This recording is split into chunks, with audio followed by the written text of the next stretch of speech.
What is good, y'all?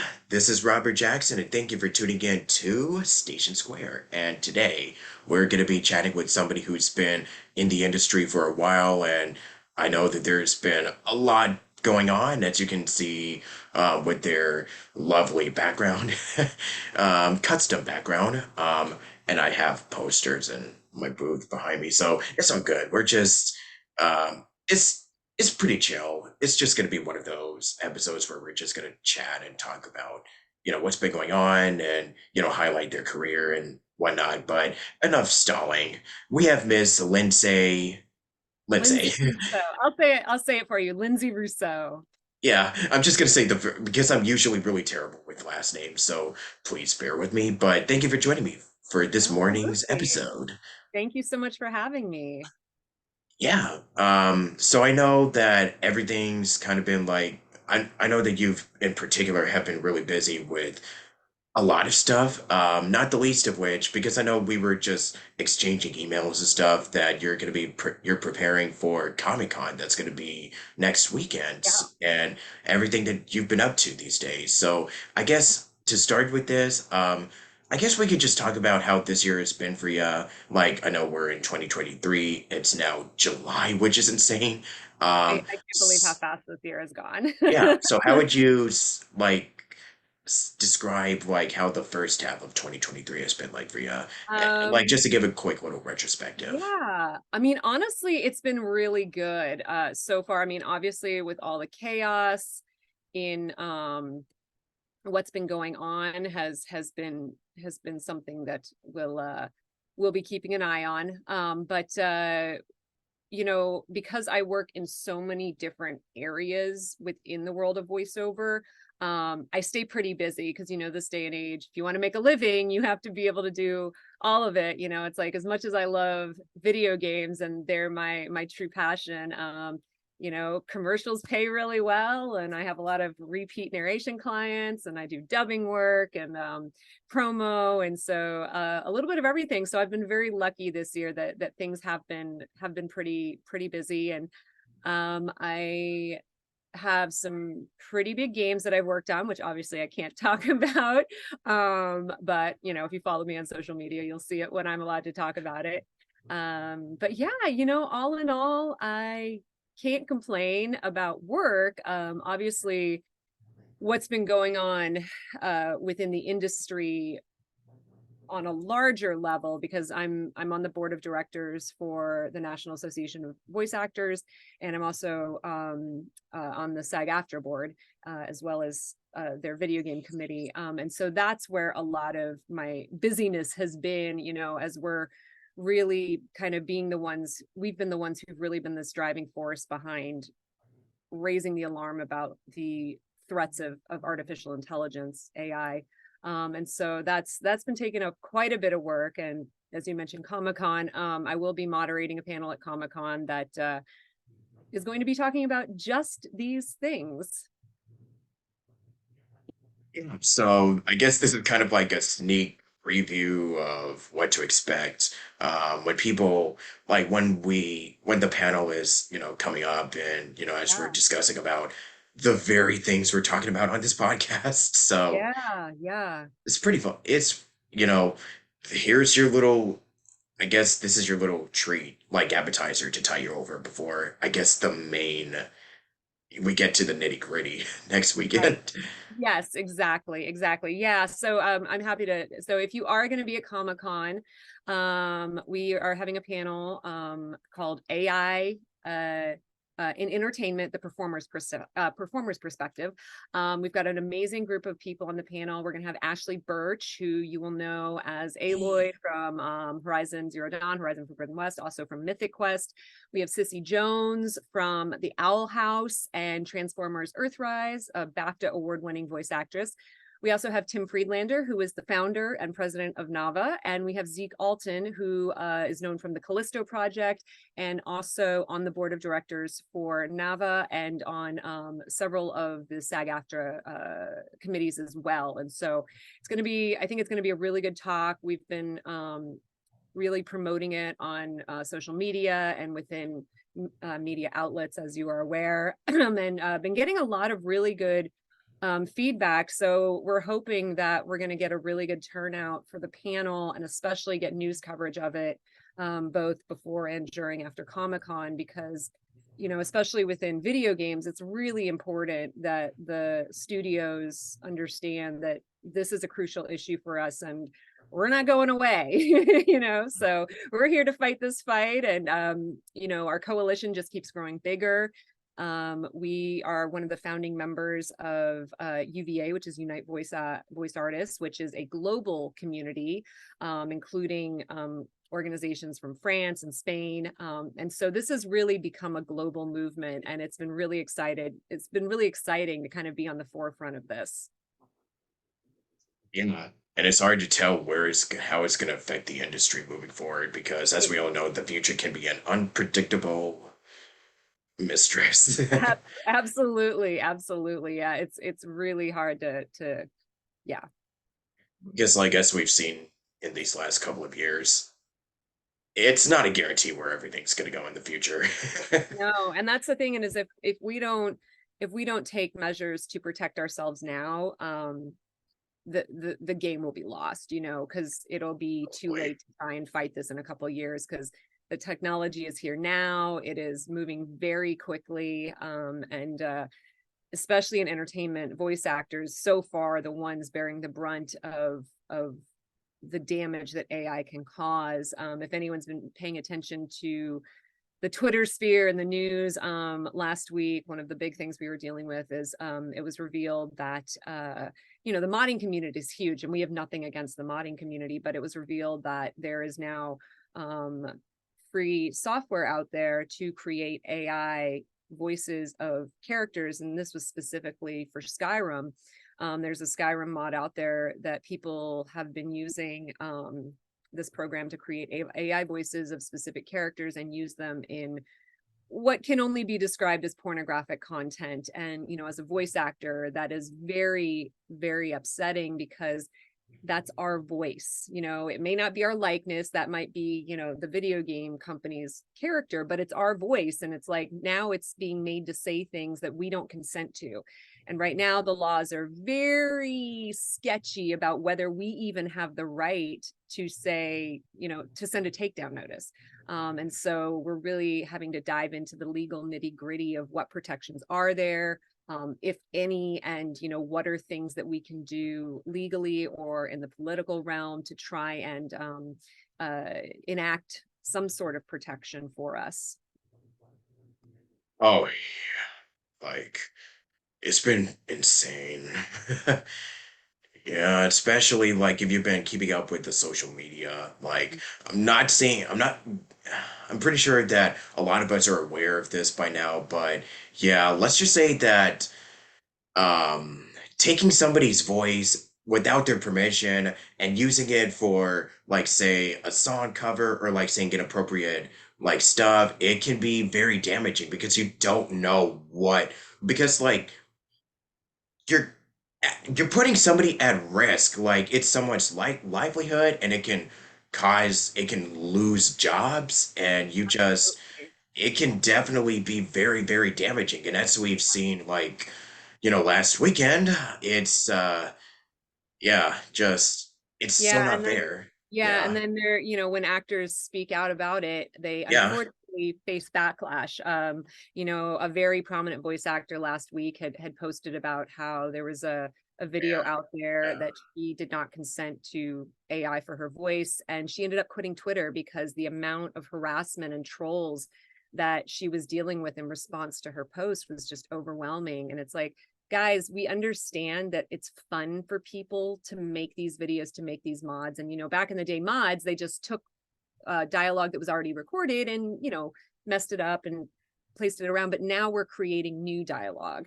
And it's like, please don't attack us. Like, we're just trying to make a living and protect our image. And, it's like, if my mom gets on YouTube and all of a sudden one of these mods is turned into a YouTube video and she like hears my voice saying certain things, or if like Disney has very strict rules about how do I put this, they have rules where the people they hire can't really be involved in controversy or have done certain types of content, for lack of a better way. Like they're very strict about what you can and cannot say that could bring controversy to Disney.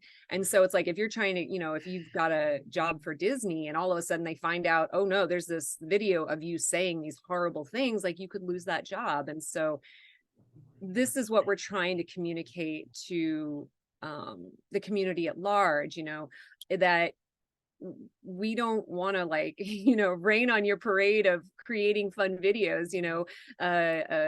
Dubbing, people have done fan dubs and mods for so long. It's like, well, it's the creation of new voices using our biometric vocal data that is now the concern to us. Yeah. And you're really walking a fine line when it comes to legality issues, Yeah. like not only with Disney, but also Viacom or Nintendo or any Yeah. client, like pretty much any company. Like you, especially like say if you really admire somebody, um, how can I put this? Like if you're gonna do something like this, like which I like for my personal stances on AI, like it's definitely inevitable. Like we're at a we're in an era where like, technology is continuing to grow and there's a lot of new discoveries and information about it. So it's like with AI, it's definitely something that's kind of been like it's gonna be around for a while. I don't think it's something that's gonna Oh, yeah. like peter out anytime Oh, soon. no, no. The cat is out of the bag. Exactly. There Yeah. is no putting that back away. The only thing that we can do is try and moderate it a little bit, try and Yeah. have protections. We are not opposed to AI. AI can be used in some amazing ways. Like the things that they're using AI for in science and medicine is just like revolutionizing the industry. But when it comes to entertainment and the arts, that's where we're like, hey guys, why don't you go cure Yeah. cancer instead of, trying to. Especially without consent, you know what I Yeah, mean? exactly. And and as we've seen, it can lead to some pretty negative Yeah. like consequences and outcomes. But yeah, I sincerely hope for the best, for everybody involved. I sincerely hope for the best. I hope they're doing okay. But yeah, it's just a really, really like situations like this can be pretty, yeah. It Yeah, can suck without a I know. doubt. And as we know, especially like the video game community and the anime community can be pretty fiery on Twitter sometimes. I love that people are so passionate about their fandoms, but I think sometimes they forget that there's real people behind Mhm. those characters, real people with feelings Totally. and Yeah. just trying to make a living. So yeah. Yeah. Yeah. So I guess um yeah, we've been talking about a lot of some pretty serious stuff. How about we level it out with some, I guess, a little bit of fun? I guess my podcast is kind of tailored for like, because I talk about, this is exactly what I talk about, video games, like animation, anime, because we're all, and the best part about it is that a lot of us are nerds in a way. We're all nerds about this type of, work that we do. Um, and we all really love and we take it seriously, but we're all such, we love what we get to do for a living. So I guess there's the one silver lining. I mean, in spite of everything that we've talked about, like there is always just the fact that we just really care so much and we have this deep, profound appreciation for the work that we do, and we just love it. That's pretty much what I'm. That's my bottom line. We just love what we do. So yeah, like I know that you've been working in the industry for a while, so I'm just gonna avoid the how did you get in stuff blah blah blah blah blah. But Long um, story that we don't have time for. exactly. So I guess I'll just ask, like, was this always something that you wanted to do, or did you have like, were you kind of like, okay, so maybe I can dabble a little bit into this or this or this or this, like a lot of us are before we decided, I think this is what I really want to do. Yeah. Yeah. Yeah, I mean, Cliff Notes version. I mean, I've been an actor my whole life. I grew up doing acting and music since I was pretty much able to walk. I started doing theater. I think my first stage show was when I was third grade, something like that.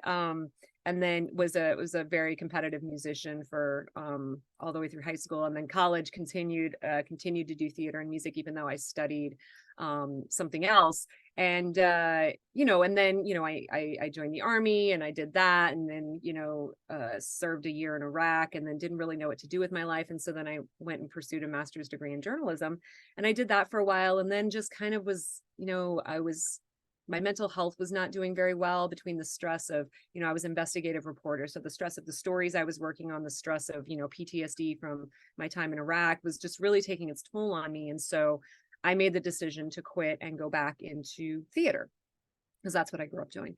And so I got back on the stage and did that for about 6 years. And then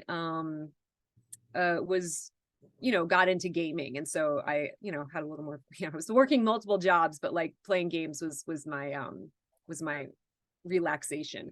And I remember I was playing through Mass Effect as Fem Shep, of course, the only one to play.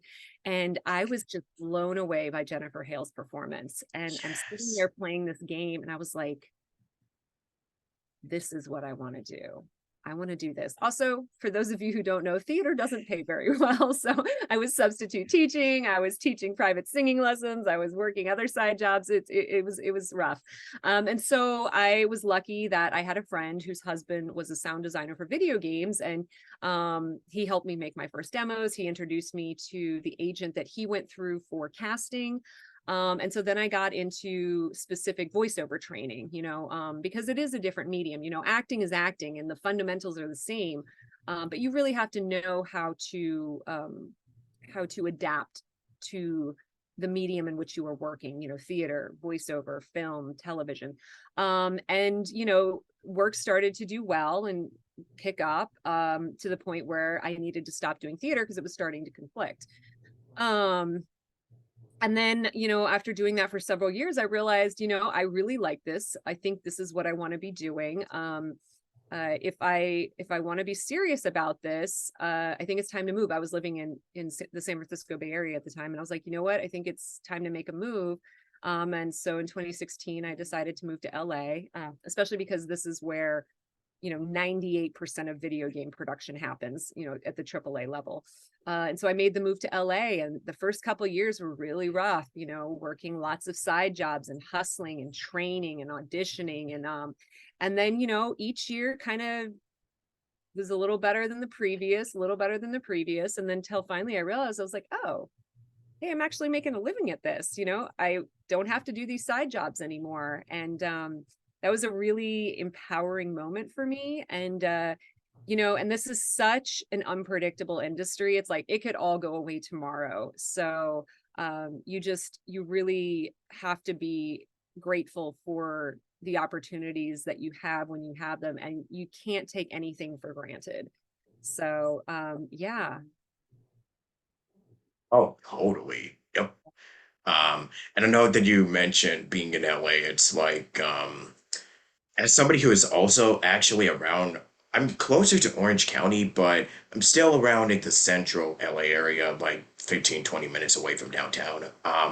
It can be pretty, um, it can be pretty really difficult, not gonna lie, especially considering that if you have to pay rent or you have to work all these side jobs and everything else that you're doing, it can be like very daunting at first. But I It know is. that, yeah, and I think what can really help is having like a really strong supportive group of having a really Absolutely. strong community can really help you along the Yeah. way, especially like if they can help you like, hey, so this is what you could do. Like, here's this producer that I work with. I think um, you can really, they can be very helpful. Like, and they can really help you along the way or da da da da. So, they say it's a small world and, Yeah, and the um, voiceover community especially, and I was yeah. really lucky, like when I came down here, the voiceover community here was just, they're so lovely. There's a lot of times in the on-camera world, there's a lot of infighting and backbiting, and everyone seems to be in competition with each other. And that's really not the case in voiceover. It's just everyone, with a few exceptions here and there, everyone for the most part genuinely wants to help each other and help the community. And, if it's through sharing advice, sharing information, teaching class, all of those types of things, it really is a supportive community. And, with the formation of NAVA, that's only proven even more so, because it's really helped rally everyone together to work for the greater good of the industry. And it's really, you don't see that in a lot of other aspects of the industry, this real just camaraderie, and banding together. And so absolutely, community was one of the biggest things for me when I came down here. Yeah. And I know they say it's not who you know, it's who knows you, or vice versa. So it's kind of like I said, it's a small world. It's Yeah. It's true. And you never know, because it's also the long game, right? So you never know if yeah, that person you met 6 years ago remembers you in a couple of years and was like, oh, so and so would be perfect for this project. You never know how things are going to play out. And so it's like, you know what? Just be nice to people, be gracious, don't be a dick, because people remember the people who aren't nice and who who are kind of only out for themselves. So, and word does get around. It's like if you were mean to an engineer during a session, you better believe that engineer is going to talk to other engineers and talk to the directors. And yeah. so yeah. Oh boy. Yeah. Mm. Just be nice. That's all that's my that's If my people talk of the day. Be nice. Be humble and be polite. But yeah, like you've done, and of course, not only are you consistently hustling and honing your craft as a voiceover artist and an actress, but you've also done your own podcast, rollout hashtag, that hashtag show, no sleep podcast. I'm totally plugging these here. Um, and I guess through these platforms, um, I know that you really enjoy doing this. So what was the overall motivation behind the podcast? And what was the audience that you were reaching? for which What was the for which whole show? for pretty much like anything that you do? What made you decide to get into like the whole podcasting, Oh, in that yeah. area? Well, my friend and I started the Rollout, which was the geek show that we hosted. We started that during COVID because honestly, it was like we, of course, needed more things to do. And we're like, hey, you know what?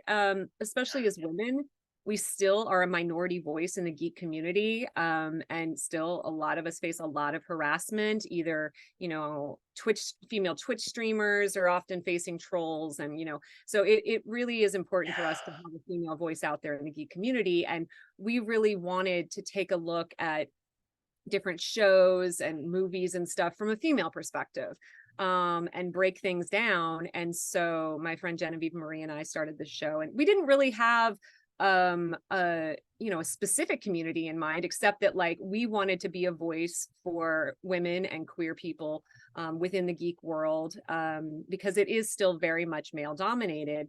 And so that's kind of where that came from. So we did that for about 3 years. We're on hiatus right now because we're just so busy, and it's been really hard to get together to do the show. But then for No Sleep, the No Sleep podcast, for those of you who are aware, it's one of the number one horror podcasts out there. And that was just through a friend who was on the podcast, and I absolutely love it. I think it's audio dramas, so I just thought it was really well produced. I love the stories. I love that they have writers submit stories, so they're providing a voice to a lot of new writers and emerging writers. And I just, so I was able to get in with them, and just absolutely love recording their stories. It is so much fun. If you haven't taken a listen, check out the No Sleep podcast. And then I was lucky to be the character Kate, the lead character Kate, in a 10-part series called Goat Valley Campgrounds. And that was, oh my gosh, hours of recording, but it was so much fun. And then we got to do a convention. It was a Sleepless at the Stanley, where all of us from the No Sleep podcast, and then Mike Flanagan and his wife Kate and Samantha Sloyan, we all went to the Stanley Hotel in Colorado, and it was just a weekend of, we did live stage readings of shows. Mike did a screening of Dr. Sleep, and then it was a lot of fun. There's such a great community out there who love this podcast, and so that was wonderful. And then now I can talk about this now because it's been announced. I'm now going to be in a spinoff of the Invinius expedition. If anyone listens to that radio drama, they are doing a new spinoff for that, and I'm going to be the lead character of Samantha in that. And so we've actually been recording the past couple weeks, and it is just, it's sci-fi, it's so well done and still very grounded. And I love those types of projects that really remind you why you're an actor and your love of acting, because you really get to dig into characters, which is something you don't get in a lot of other aspects of voiceover. It's like if I do a commercial, I'm working on that for an hour session or 30 minutes, and it's just a couple lines. So to have the opportunity to really dig into meaty material is really fun. Yeah. And let's talk about Queer Fox, because I know that Yeah. it's the training academy and community for LGBT, for actors that are a part of that community. And I know that we just, last month was Pride Month. So I'm just kind of curious about Queer Fox, because I know that you guys are doing a lot of great things about it. So I just wanted to specifically talk about your role, you know, because you're part of the board of directors for Mhm. that group. So um and I know this is probably something I'm probably gonna ask JB Carliak, because he's the one who kind of is pretty much the He's the founder of main it. master Yep. founder. So he's kind of the mastermind of it all. But for you specifically, is it kind of similar as to you wanted to build a community of people that are a part of the LGBT community, kind of similar to how you were running the podcast for women, but for this one, it's kind of the main goal of you wanted to reach out to a certain community and offer more diversity and Yeah. inclusivity within, the Yeah, entertainment and industry. that's one of the reasons I got involved is and they do a wide range of things. So first and Yeah. foremost, they provide a safe space for queer voice actors. We've got a very active Discord community, and Mhm. it's a lot of new people, and so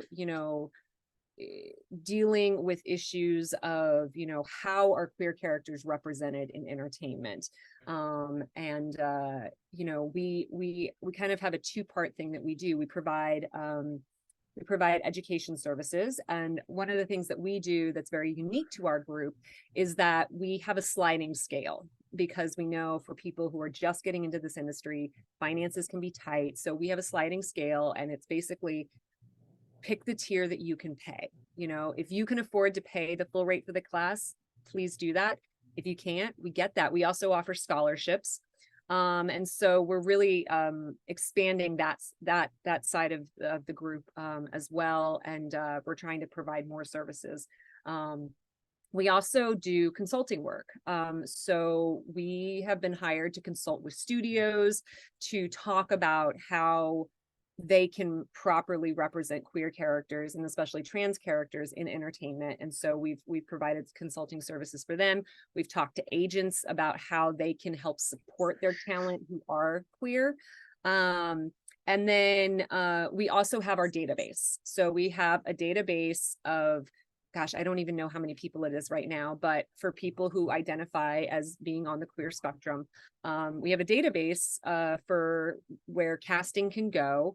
And, if they're looking for something specific, we provide that as a service for them, because authentic casting is something that's really important right now, whether it be gender identity or ethnic background. Casting directors have become, I would say, a lot more informed about the importance of these issues and the importance of allowing people to tell their stories, and especially communities that have been previously, kind of more footnotes within the industry, to allow those voices to have their stories heard.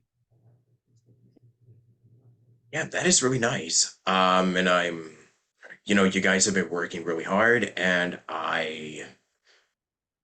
you know, just a lot of respect for what you guys do and for giving people that have been struggling with that have been like there's a lot of toxicity because like there's just a lot of if I'm gonna get real for a moment because there is a lot of like unfairness and just totally not right you know discrimination going on in the world. So at least, with you guys, and also like when it comes to the African American, the Black, like I know there's groups like the Voices of Color. There's like Yeah, the I people guess of the the PGV, global yeah, people of the global majority is global one of the big majority, ones yeah. right now. PG, yeah, the Voices of Color has kind of disbanded, and so yeah, the people of the global majority have Yeah.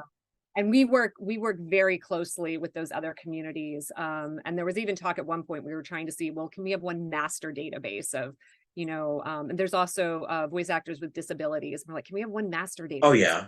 casting it? But it's very it's very hard to finagle the nitty gritty side of things. But we always promote their events. They promote our events. We have a link to their site on our website. And vice versa. So yeah. Yeah, I also love how you're just and I found out recently that you're also really passionate about, cultural representation, which is something that we were discussing earlier. So, um, with your roots and everything, do you think that also plays like an important role, with your work in the industry? Like having a background, because you mentioned that you were in the army and then you went into theater and everything. So would you say that all of the experiences that you had in your All of life the that experience. ties into, with, Yeah, you know, I would say personal one of and the professional? biggest, yeah, I would say one of the biggest things in acting is, it's so funny. I was in an acting class years ago, and the instructor was talking about another course he was teaching, which was for newer actors. Um, and he said he had one girl in the class who was she was young, probably 19. He said she was really struggling and just very frustrated. And she's like, what can I do to be a better actor? And he said, honestly, go live your life for a few years and then come back to it. Because that's it, is that the more life experiences that you have, the more you have to draw on in your art. This is one reason I have gotten pigeonholed into like the military characters in video games, because that's something that is just so automatic for me. And I teach classes on military callouts and efforts and how to bring authenticity to those characters, and also how to protect your voice if you're yelling and screaming all day. And so all of those life experiences you have, it's like, I've been through war, I've seen horrible things. Also going to college and getting my master's and being a journalist, like those are all different experiences that I've had. And I've lived all over the country, and you know anytime you get a character or an audition, there's usually something in your background that you can draw from. And if there's not, there's still brilliant actors out there who have just done acting their whole life. Absolutely. But I think there's something to be said about the honesty and the authenticity you can bring to a character when you do have some sort of personal connection to it. Yeah, totally.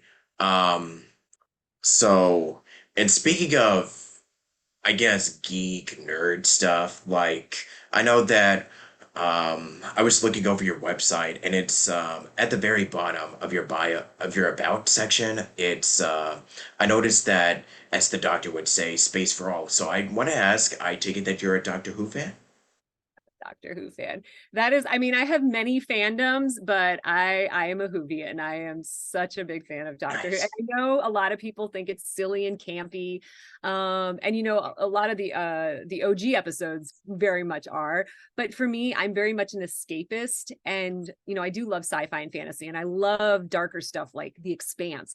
But Doctor Who's just one of those shows where it's just like, I just feel happy when I watch it. Even when, in some of the newer episodes, they've really, with the Jodie Whittaker seasons, as much as I loved her as the Doctor, I felt like they kind of did her an injustice with the writing, but they did do a good job of really diving into some very important historical events. The severing of India and Pakistan was a one of the episodes, and then they did an episode on Rosa Parks. And so that I think was, really good for them. But then it's just like, there's something just enjoyable, and maybe it's remembering when you're a little kid about, you see these, these ridiculous robots that like do not seem practical at all to like, but they're the deadliest force in the world. And I do like the messaging of it. The doctor is there to save humanity, and it doesn't matter who you are or where you come from. We're all just humans. And of course, there's been some amazing, David Tennant's my personal favorite. But I do also love Patrick Troughton. They're just, I don't know, it brings me joy. And I have an extensive TARDIS collection now. So yeah. Man, what other like series or just anything? Like it could Oh, be movies or games or just I grew up media a that you Star Wars. I grew up a Star Wars fan. I'm such a big fan of OG Star Wars. And I then believe also, all of us watched Star Wars when we were yeah, children. the original Star Wars, because I'm a Gen Xer. So the original Star Wars was, and my dad, that movie changed his life. It was one of those like turning point movies. When he saw that in the theaters, he was like, we knew this was something special. And then, now with like Andor blew me away. I just absolutely adored that show. I keep hearing a Um, lot of good stuff about it. Oh my gosh, please watch it. There's, some of the other shows are kind of hit and miss. But Andor is just everything I want in Star Wars is in Andor. And Rogue One, which is obviously the sequel to Andor. Also a big Marvel girl. I didn't grow up a comic book reader. I'd read some here and there, but when uh Kelly Sue DeConnick released the revamped Captain Marvel series in 2006. I just dug into those comics, and I absolutely loved the character because, if anyone's read her series, and obviously there's new Captain Marvel stuff out there, but Carol Danvers, she's an Air Force veteran. She is a massive Star Wars geek. They actually changed the name of the cat in the movie, but the cat in the comic book is named after a Star Wars character. And then when they did, because I feel like Marvel's really been at the forefront, sorry, DC fans, really been at the forefront for female and minority representation. And I really appreciate that. Like when they came out with the new Miss Marvel with Kamala Khan, absolutely loved that. That sold out in troves. And then when they did the Jane Foster Thor arc, and reveal that Jane is the new Thor, and I just have been really impressed with everything that's been coming out of Marvel Comics. And has transferred a little bit in the film world, though I feel like they can still do a little bit better. I'm still a little bitter about how Black Widow turned out, and felt like Scarlett Johansson was a little shafted on that one. And then I'm also a big D&D nerd. Love playing D&D. I streamed it for a couple years during COVID. I think there was weeks when I was probably streaming